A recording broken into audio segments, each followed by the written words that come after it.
नमो अरहन्ताणं नमो अरहन्ताणं नमो अरहन्ताणं। श्वास बाएं नथुने से आता है और दाएं नथुने से आता है और दोनों नथुनों से आता है।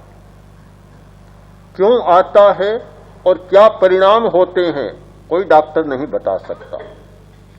परिणाम निश्चित हैं कि बाएं से आप श्वास ले,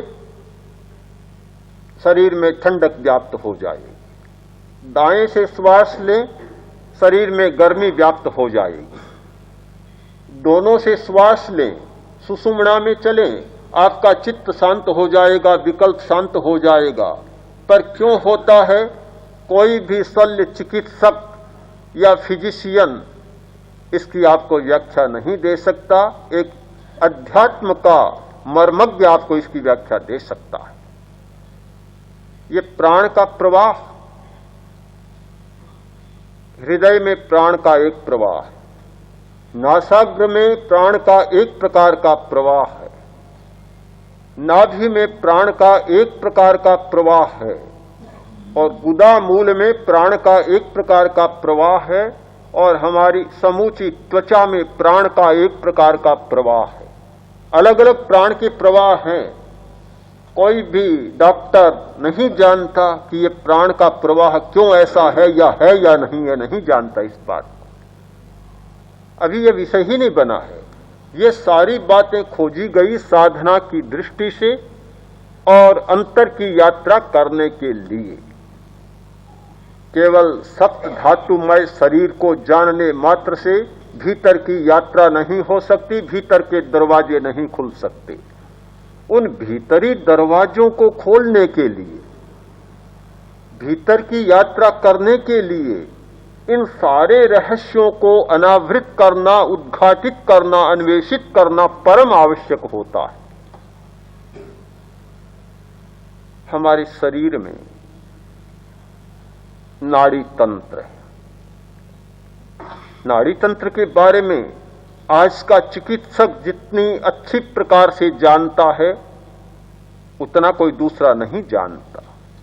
उसका फंक्शन क्या है, नर्वस सिस्टम का क्या फंक्शन है, उसके सारे जो नर्व, ग्राही और संवेदी और कार्यवाही किस प्रकार क्रिया करते हैं, इन सब को एक कुशल चिकित्सक अच्छी प्रकार जानता है, भली भांति जानता है। किंतु इन नाड़ियों से किस प्रकार प्राण की धारा प्रवाहित की जा सकती है और कहां ले जाई जा सकती है, चित्त वृत्तियों को कहां कहां ले जाया जा सकता है, ये बात चिकित्सा शास्त्र के विषय में नहीं है। हमारे शरीर में दूसरा महत्वपूर्ण संस्थान है ग्रंथि तंत्र। ग्रंथियां, ग्लैंड्स, दो प्रकार की ग्रंथियां, एक अंतःस्रावी ग्रंथियां, दूसरी बहिस्रावी ग्रंथियां। लीवर आदि बहिस्रावी ग्रंथियां हैं। इंडोक्रिन सिस्टम की जितनी ये पिट्यूटरी, पिनियल, एड्रिनल, ये सारी अंतःस्रावी ग्रंथियां हैं जिनका स्राव सीधा रक्त में मिल जाता है, बाहर नहीं आता। तो ये समूचा ग्रंथि तंत्र बहुत महत्वपूर्ण है। आज का वैज्ञानिक, चिकित्सा शास्त्री ग्रंथियों के बारे में बहुत आगे बढ़ा है और इस विषय में काफी जानकारी बढ़ी है जो कि अध्यात्म की जानकारी के बहुत निकट पहुंच गई, बहुत निकट पहुंच गई। तीसरा महत्वपूर्ण है विद्युत तंत्र, हमारे शरीर की बिजली। प्रत्येक अवयव को काम करने के लिए बिजली की जरूरत होती है। हर कोशिका को बिजली की जरूरत होती है। कोई भी सजीव कोशिका बिजली के बिना अपना कार्य नहीं चला सकती, उसे बिजली की जरूरत है। सारा शरीर संचालित हो रहा है बिजली के द्वारा। पुराने आचार्यों ने जिसे प्राण धारा कहा, उसका ही एक दूसरा रूप है यह विद्युत तंत्र।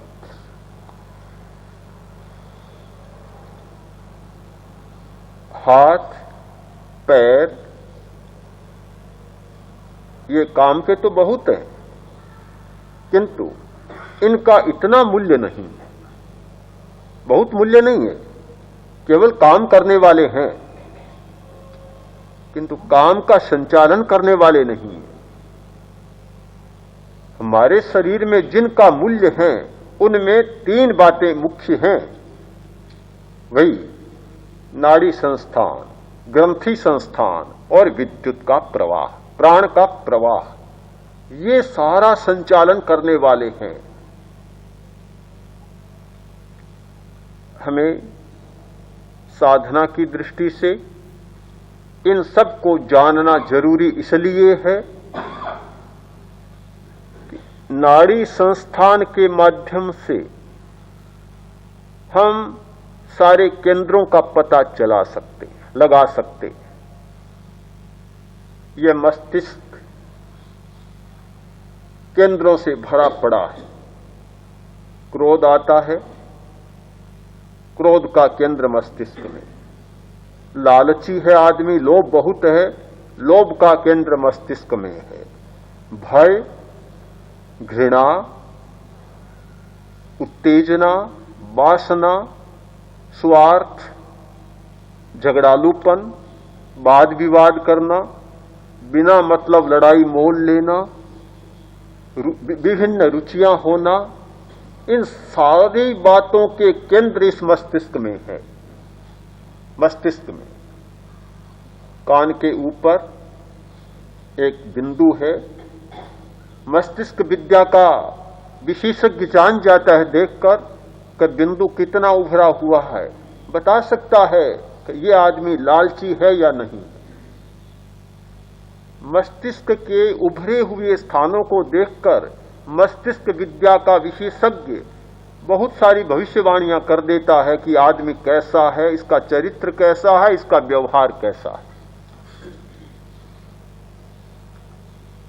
मस्तिष्क विद्या के विशेषज्ञों ने इन केंद्रों की खोज की और आज की चिकित्सा ने, आज के चिकित्सा विज्ञान ने भी मस्तिष्क के केंद्रों की खोज कर ली।